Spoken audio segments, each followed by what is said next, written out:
Thank you very much, Professor, for the very nice and kind of introduction. Before calling the first of our keynote panelists, keynote speaker this morning, could I come back to what the professor mentioned about the open working group? And I'd like to express the collective appreciation to the academic community for the tremendous support provided to the negotiation process that at the end of the day produced the set of SDGs, what we are all discussing and trying to find the best way of implementation. Without your inputs, without your pressure, without your appeal to the conscious, it would not have been possible to arrive to this stage. What we know is a compromised result, compromise between what was scientifically necessary and politically possible, but still you had a large portion and you deserve a big, big appreciation for that. Thank you much indeed. Now, the first speaker I would like to call to the stage is Professor Stefan Uhlenbrook, who most probably, for most of you, needs no special introduction. Therefore, I'd like to do it in a very abbreviated manner. Professor Uhlenbrook is Director of the United Nations World Water Assessment Program, hosted by UNESCO. Before joining it, he was Professor for Hydrology at the IHE Delft Institute for Water Education, where he held the position of Vice Rector from 2013. He was with the University of Freiburg from 1996 to 2004 as assistant and associate professor. His main interests are the impacts of global changes on water, as well as issues related to the capacity building, with particular emphasis on developing countries and countries in transition. Professor Uhlenbrook is a well-established scientist who received several awards, has been a member of several editorial boards of top journals in the field of water and environment. The title of his speech will be Accelerate Achieving the SDGs, ? The need for integrated analysis and synthesis across the 2030 agenda. Now, I would like to offer you a little bit of engagement in the game. I would like to put forward some questions. The speakers may consider it, or you may consider it, when you reflect on the speeches. The question would sound, where do you see the largest knowledge gaps hampering the transformation towards sustainable water management of water resources? Water is perceived as a strained resource, but can good water governance and water management still be a driver of economic development? Or are the present platforms of international cooperation sufficient to generate the necessary decisions to reach a water-secure world? In other words, is our institutional architecture okay? And last but not least, is the existing scientific framework sufficient enough to support SDG implementation? Professor Uhlenbrook, dear Stefan, the floor is yours. Excellencies, ladies and gentlemen, good morning. Accelerating achieving the SDGs and the need for integrated analysis and assessment, and that's the title of my talk. Ambassador Kuroshi, dear Shaba, it's a pleasure. I was wondering who is he talking about if you hear all this kind of appraisal already before my talk, so that's very kind. But I think he was thanking us as the scientific community for having a major contribution to the 2030 agenda. But I think there's also one person, certainly under his leadership, it was developed. I'm sure after he retired, maybe he writes it up, all the exciting discussions and negotiations that were happening in coffee breaks, corridors, and door somewhere about getting this agenda, but it was because of his leadership and a couple of others, so why we are here. And in a nutshell, I really would like to say it is an exciting agenda. You might feel, you criticize the one or other target that could have been formulated differently, or would have liked to see this emphasis also here and there, but really, overall, I believe it is an exciting agenda. Ambassador Kuroshi and others used this moment in time where it was possible to get this through, and that really reshapes to a large extent the way of thinking, the way we do our policies, also when it comes to sustainable water management, which is a bit of my focus today. Over the last 2 days, repeatedly it was said that it's about the Nexus, Nexus in plural. But I have some bias to water, and what I would like to do in the remaining 18 minutes or so is really demonstrating how they are different nexuses, or nexus in Latin plural, and not only the water, food, energy nexus, but there's also many other linkages. And I think one of the guiding questions that we just received was, what is the link to the economic development? And I think that's something I would like try to answer. But really focusing on the SDG 6. If we go back for a moment and look at the Millennium Development Goals period, the focus when it comes to water was very much on water supply and sanitation. I hope you can see this on this graph. This should be a toilet or a pit, and then a well symbolizing water supply and sanitation. But the 2030 agenda is a much larger. It's certainly not only a developing country agenda. Actually, I hope that every country is a developing country. I found that terminology a bit funny anyway, but it's a global agenda. It's an agenda that has much more than water supply and sanitation, because it's ensuring the availability and the sustainable management of water and sanitation for all, which includes aspects of the classical WASH aspects, drinking water, water supply, sanitation and hygiene, but also the other aspects of water resources related to the ecosystems, to the water use and water scarcity situation, as well as water quality aspects and linkages to ecosystems, as well as really setting targets on the cooperation and participation of the people achieving all that. So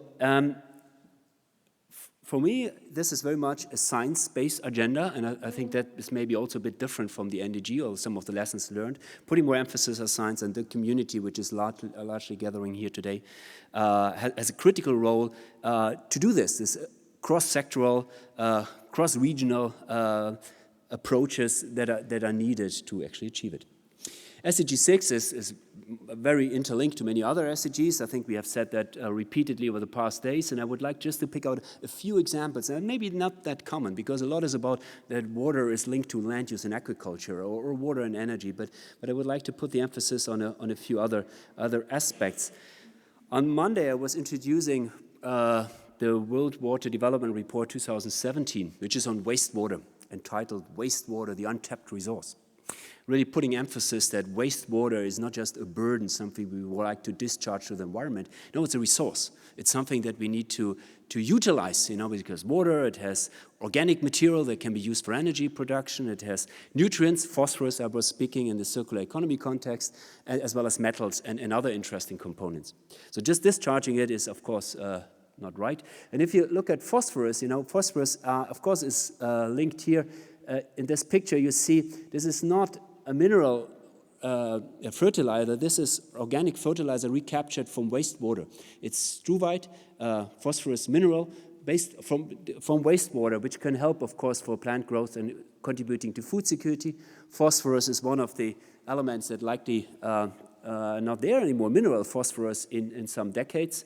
So therefore, there's a link to the geopolitical stability, because more than 90% of the phosphorus reserves are very localized in some countries, particularly 85% in Morocco and the Western Sahara.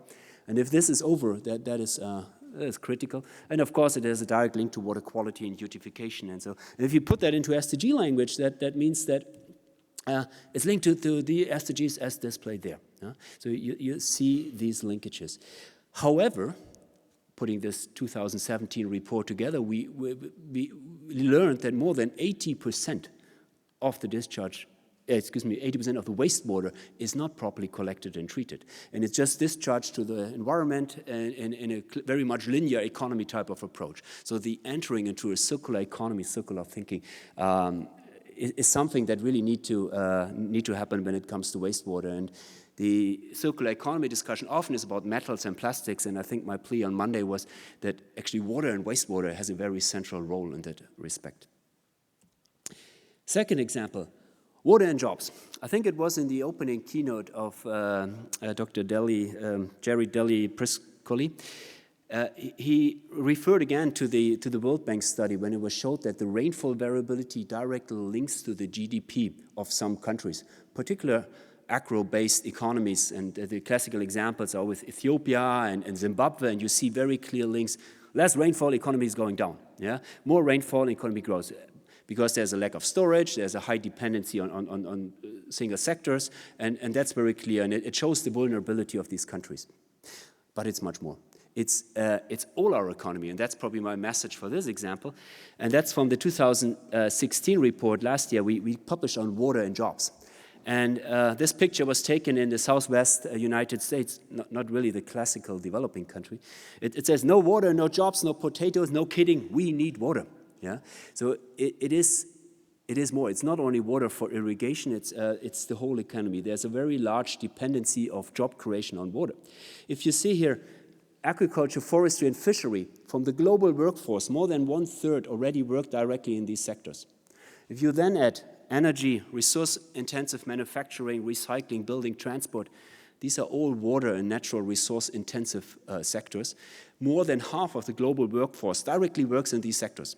Yeah, and they all are very largely dependent on natural resources and water.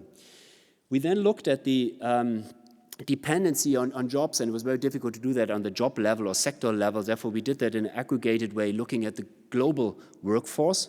This is some 3.2 billion people, global workforce, separated in main sectors and sex separated as well. And then we came up with some assumptions, and it's all details on the report, is 30% of the industry jobs are very strongly water dependent. We call that heavily water dependent. 95% of agriculture and 10% of services.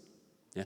Agriculture, probably all you agree, but in industry, it's mining industry, energy often is very water dependent, and paper and others.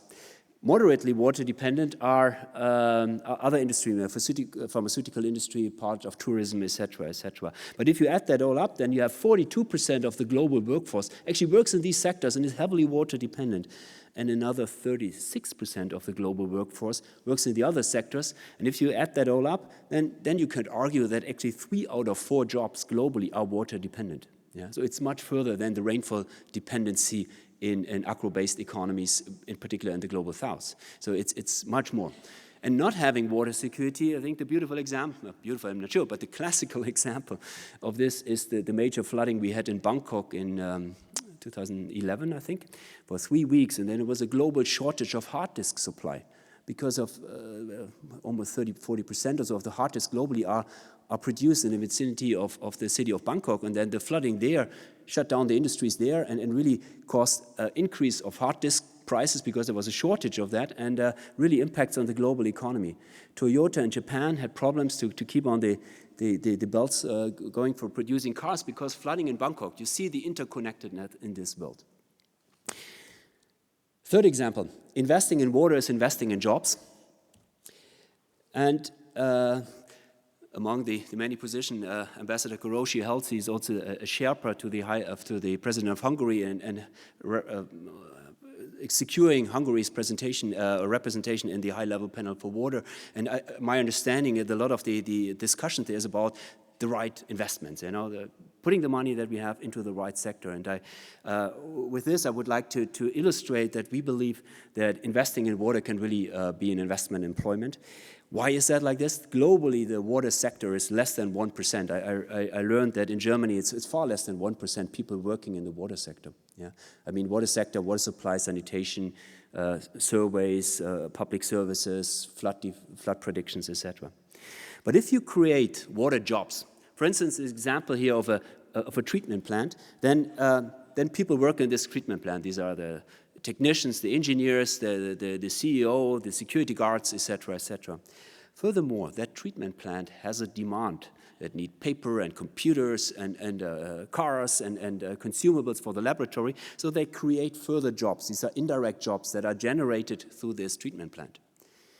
If you continue that, through the people having direct and indirect jobs, there's also further jobs are induced, and these are jobs because of the people need schooling for the children, they need a bakery, they need a lawyer, or maybe if they want a divorce, they need 2 lawyers, and et cetera, et cetera. And all that, creates further employment. And finally, there are growth-related jobs because through the investments in this water utility, for instance, you contribute to economic growth, and then that creates further jobs. For the United States, where we had the more reliable data, getting good data on this is very challenging. We learned that every job in the water sector, very classical water and supply and sanitation, creates 3.7 jobs outside the water sector. Yeah? So, and that multiplier is maybe even larger in other economies. Studies from World Bank and Inter-American Development Bank showed that investments in water are really good investments in jobs, and it was shown that every million put into water supply and sanitation created between 10 and 26 jobs in the US, and about 100 jobs in Latin America. Of course, in Latin America, you have a big spread between parts of Bolivia and more developed regions near Sao Paulo, so I understand that, but on average, this was estimated. So you see, putting in millions into the water sector, the high-level panel colleagues, is really helpful also for the economic development. So it's not only things good for the environment, but it's also really good for the developing the economy and social development of the people. I'm running a little bit out of time. I'm skipping the energy examples. There were many over the last 2 days, and I would like to move to my final point and looking at the performance management of the SDGs. I understand that one of the lessons learned from the SDG period is that from the beginning we need to think about how actually do we achieve this, how do we manage that performance. Therefore, monitoring is very essential. You can't manage what you don't measure. That's a very simple, first lesson in any management business school. Huh? And everything that is not monitored is much likely to not get done. Huh? So therefore, having indicators, having a performance management system is critical from the beginning. I saw a beautiful example yesterday by a colleague from Finland who introduced a system. I was really literally impressed, where they had a 4-year cycle with an annual report, with a report before the budget is distributed for next year, and then really looking at indicators of SDGs. 1/3 of the indicators, I asked that question, 1/3 he said were the indicators that the UN is using, and 2/3 are Finnish indicators and indicators that are in the circumstances they are the most effective for them to observe of where we are. And they do that on an annual basis, reallocate budget and look very carefully. And that also we try to do at global scale. We have 17 goals, 169 indicators. Great, that's what the heads of state agreed to. I hope they realize to what they have agreed to. And 230 plus indicators. Some are still under development. When it comes to to the global assessment, there's an annual report by the Secretary General. There's probably a quadrennial global sustainable development report and a comprehensive policy reviews. Furthermore, there's a 4-year cycle. Well, if it remains 4 years, still to be decided in 2019, but currently, the HLPF, the High-Level Political Forum, is taking a couple of SDGs and look at that in depth every year. And the 2018 is the year where the water goal will be investigated in depth. And there's a couple of other goals as well. And the title of the 2018 review is Transformation Towards Sustainable and Resilient Societies. And part of that is that in-depth investigation of where are we with SDG 6, what do we need to do to reach it faster. When it comes to the reporting, there's from UN Water side where quite a number of agencies are gathering together in a monitoring mechanism, interacting, assisting, supporting member states to collect the data in the best way. And here you see an overview of the SDG indicators, SDG 6 indicators, and the maybe small letters, the so-called custodian agencies. These are the UN agencies that assure the methodology, that support member states in collecting the data, and also hold accountable for a sound setup here. There's 11 indicators, a 12th month is currently discussed, and it's a crowded place when it comes to UN organization. I think that's the goal, where the most co-custodians are there compared to all the other goals. It shows the fragmentation of water sector. It's not only at national level, where you sometimes have several ministries dealing with water issues. You have the same at the global level within the UN. And of course, we from the UN, what we like to do, we do reports, yes, and there will be reports in 6.1 and 6.2 and 6.31 and 6.32 and so on. And all these reports need to be there. They are very essential for the accountability of where we are. But the policy impact of these reports are maybe not so much, because it's, having many is not necessarily ensuring better uptake. Furthermore, there's many reports from the UN system, from other agencies, from national, regional, global SDG reports, from different countries. I think Germany set a nice example by revising their sustainability agenda. There's academic papers, plenty of them. I listened to great talks over the last 2 days, strategy papers, etc., etc. Do you think the policymakers will be able to grasp all this and read this? Maybe not. Even if they find the time to read most of them, to really digest that and reflect on this, what does that mean for my policy making, is probably limited. Therefore, we committed to develop a so-called SDG 6 synthesis report. I'm running a bit of time. I leave the decision of the definition. I'm happy to expand on this in the discussion, but I would like to introduce you what we are doing there at the moment. So it's one report where the first chapter is we will try to summarize the global status of where are we with SDG 6. Yeah, just showing the main indicators in annexes, showing the numbers, showing the progress made so far. And I need to say that this is done by a task force of UN water members. Here is listed the main organizations. And I ended up sharing this task force as part of UNESCO. And there's many other agencies, and I would like to mention UNU, our host here for these days, and others are contributing with the data analysis and helping us to put that together. The first is to review, where are we? Just showing the numbers in a very summarized way. And if you get all policymakers reading this, then it's already good. Second is analyzing the intra-linkages. So we're looking at what are the linkages between 6.1 and 6.5, for instance. 5 is about the degree of IWRM. How does that actually, a positive development in the implementation of IWRM, how does that link to better sanitation, better access to water supply, protecting water-dependent ecosystems, so the intra-linkages with SDG 6. And the second is then the interlinkages. So how does SDG 6 links to all the other goals? What is the understanding the linkage between water and energy and water and jobs I was talking before in quantitative terms, by really doing correlation analysis between the targets, indicators of SDG 6 as well as of the other goals.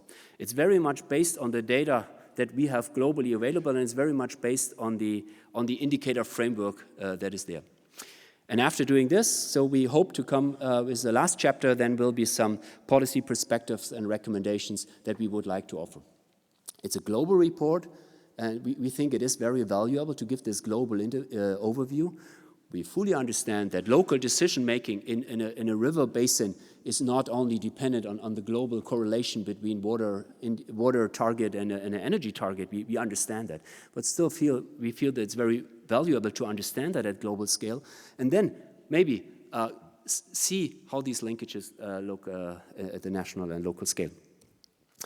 Last slide. Do we have enough indicators? Many people say, oh, far too many. We have 230, who has the overview? We need a handful of leading indicators. Like in climate change, global warming, so the global temperature is a beautiful indicator. My mother understands it immediately, she never went to university, but this is kind of a very aggregated indicative indicator for global warming. But in this complex 2030 agenda, this is more complex. And so therefore, I think we have actually too few. If you look at the whole targets there, they are so beautiful formulated. For instance, just one example, that's target 6A. It talks about international cooperation and capacity building to support developing countries. I guess most of us agree that this is a good thing to do. And then it talks about including water harvesting, desalination, water efficiency, wastewater treatment, recycling, reuse technologies, etc., etc. So it's a lot of useful things in this target. And then the indicator with what we, the global community, came up in all our wisdom is the percentage of ODA, the percentage or the part of official development assistance that a government has in its spending plan. Is that a good indicator to give us a handle of where are we with all these beautiful objectives? I doubt. So therefore, we actually need probably more indicators, better indicators to get a better handle on the agenda. Let me conclude this presentation. I hope I was able in the last 20 minutes to demonstrate that it's very important to understand and to quantify the intra and interlinkages, which are inherent to the 2030 agenda. Shaba and others designed it like this, you know, and it's part of the system, and it's beyond the water, food, energy nexus. There's many other nexus in plural here, made some examples to jobs and investments. The SDG monitoring and reporting is ongoing. We very much look forward to also receive feedback on our draft reports on this synthesis report. I think it's not that a few UN organizations together can just solve that. We need your feedback and also incorporate your knowledge. When it comes to synthesis report, I would like to stress it's really a nice example for the UN delivering as one. And it hopefully provides the member states and other interested audiences with a bigger picture of where we are with the global status and hopefully some policy positions, recommendations of what can we actually do to achieve the SDGs better, because it would be too narrow if just looking at one of the SDGs. You have to see that in the concerted setup.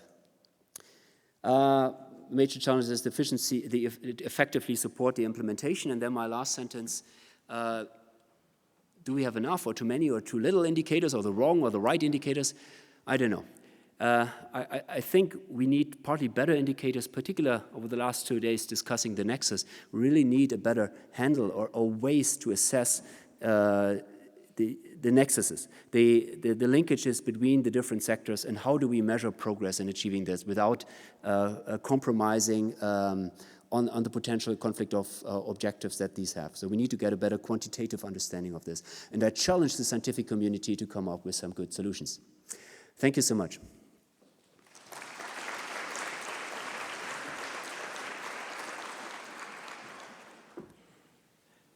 Yes, I identify one gentleman at the back of the room.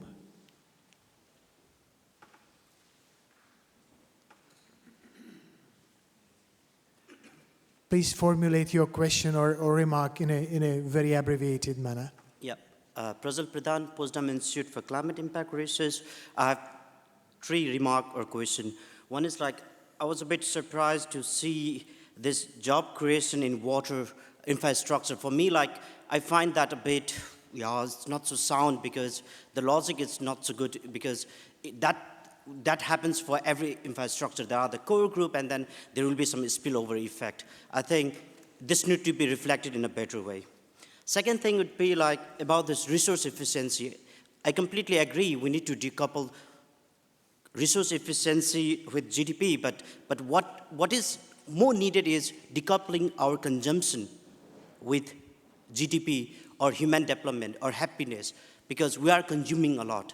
And I think it's good to focus on increasing resource efficiency, but at this stage in this world, we need to focus more on how can we reduce our consumption, reduce our wastage. And for both the speaker, I have one question. Both of you emphasize that we need more indicator. We need good indicator. And my question is like, how long we can go searching or developing new indicator? When is the time to do the action for sustainability? Thank you. Thank you very much. Let's gather a couple of questions or remarks if they are still. I don't see any. Yes, there are 2 in the middle. One, the gentleman with bear, if you would like to come to the mic. And afterwards, the gentleman in the back of the room. Yeah, my name is Lorenzo Benini. I work for the European Environment Agency. And actually, it's a follow-up of the previous intervention and in relation to resource efficiency, because we know that as soon as you go for increasing efficiency, you face the issue of rebound effect or Jevons paradox. the way you want to call it, which means that in the end you end up in consuming more. So how do you see this possibly addressed? Thank you. Thank you. And the last in this round, the gentleman in the back of the room. I'm sorry, lady. I'm awfully sorry. You were just in one line for me. Could you come closer to the mic? My name is Rani Saad. I have one small note for the first Professor Uhlenbrook. I think maybe I'm outdated, but last time I read the SDG number 6. It was mentioned percentage of population connected to improved sanitation. I can see, or I can say that a lot of improved sanitation is available, but it's not sustainable sanitation. For example, there are many sanitation solutions that are taking the wastewater away from the people, protecting health, but injecting all the pollution into the groundwater, which is not sustainable. So I think it should be named, since our SDGs, maybe sustainable sanitation option or sanitation solution. For the second talk, for the sustainable use of resources and consumption and production, how are you suggesting to monitor on the global scale the migration of resources? Because you can calculate in Germany how much is of the resource consumption, how much is production, but how much of the resources are coming from somewhere else. And in the resource migration, for example, in the agricultural crops, there is also migrating nutrients, migrating water, and unfortunately, most commonly migrating from poor places to rich places, because that is how the open economy works. So in it is also interlinked with against poverty, with work against poverty, but also it's leading maybe to hunger. So how can you monitor on a global scale from point A to point B this migration of resources? Thank you very much. Thank you much for the very relevant questions. Could I now turn first to you, Stefan? What is your reaction to some of the questions posed? Well, thank you. I think I got two questions. First, the gentleman from PIC. I'm sorry that I was not convincing in the job creation through investments in water. The details of the analysis are in the report, but in a summary, we used available global databases, did several analyses, and you know that what came out of it. But the point is very well taken. Other infrastructure investments also lead to job creation. Energy, of course, yeah. And the interesting question is, under given circumstances, what is more efficient? Where do you put your resources? Is it in a better energy infrastructure or a better water infrastructure? So, and it's not that the one can do without the other. I think, therefore, this question is maybe, you know, we should lead that we overall, like the SDG agenda, it's not a piecemeal where you just eat a few of the SDGs. You know, you have to eat the whole menu to make a difference. And therefore, I fully agree that other infrastructure investments also can lead to job creation. But I think the bit novel part of our report last year on water and jobs was that it was the first report ever on global stage that really tried to make that link. And I hope the high-level panel members will look at this and maybe consider that also, that because creating a job is very important. Just one example on this, the Syria crisis is terrible, led to collapse of state and mass movement and with a lot of challenges. One of the reasons is the lack of water. Yeah? There was a historic drought between 2006 and 2010. We can clearly show that on a time series analysis of the rainfall. Has never been so dry there. That led that 1.5 million farmers couldn't live from farming anymore in Syria. They were not equipped with the knowledge to deal with that, to cope with that situation, so they went to the city centers. And a lot of rural to urban migration usually leads in many countries, not only in Syria, and in Syria there's special with many other governance challenges, but that led to social unrest, to informal settlements, to food insecurity, to tension, and then on top of all the other things. So, and then finally to collapse of state. And I'm not saying that Syria crisis is only about water, but this is one example where a very severe drought can also trigger migration. Yeah. So not having a job is very critical. And quickly on the sanitation question from the lady in the back, during the MDG period, if I have the numbers correct, some 2 billion people got access to better sanitation. You challenge us and say, but is it sustainable? I agree. And we shouldn't forget that another 2.4 billion people still need a toilet, need to have access to better sanitation. Almost a billion globally has to practice open defecation. Yeah, absolutely a shame. So there's a lot of unsolved business. And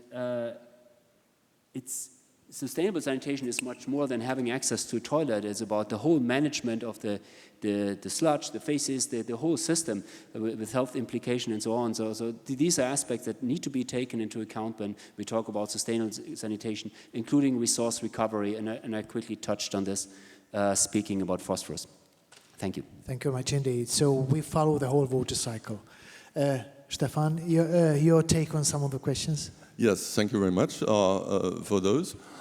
Regarding rebound, so what is rebound? Rebound effect is understood as increased consumption of more efficiently produced goods, with the consequence that we have a compensation of the efficiency gains because more of these goods are consumed.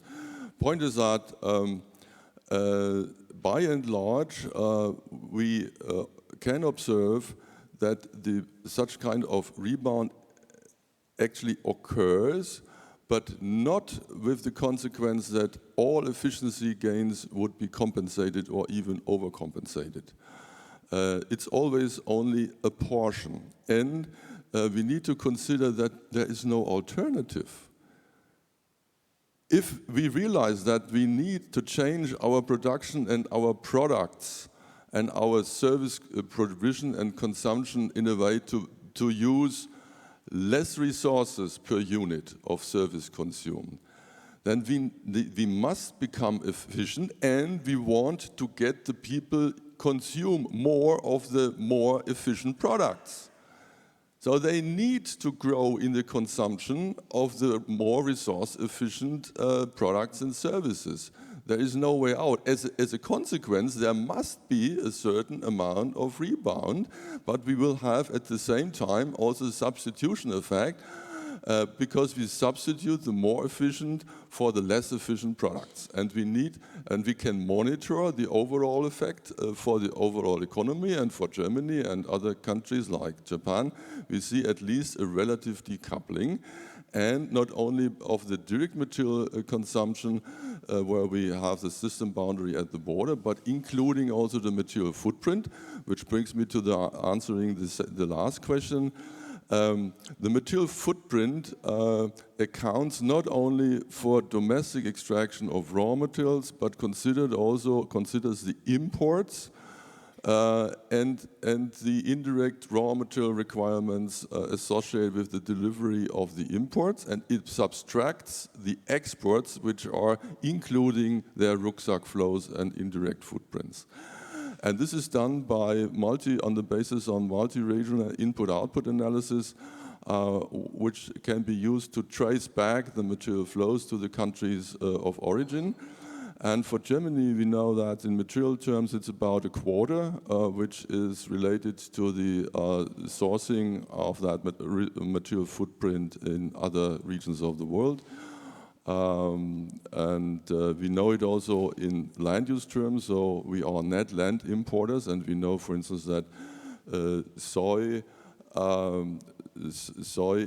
imports from South America, which provide our craft food, constitute a significant portion of our land footprint for our final consumption. And we can do that also, the tracing back for other product groups in order to pinpoint hotspots and then design measures and policies how to improve our resource efficiency in terms of materials, land, water, and greenhouse gas emissions. Thank you much indeed. I'm afraid, ladies and gentlemen, I know there were some hands going up, but we are way beyond this time schedule allocated to us. So I would like to thank both our presenters who actually tried and managed to explain to us what does it mean to change the substance of development. What does it mean to change the course of development that we'd like to pursue in the years to come? So I'd like to join you to give them a big applaud, thanking them.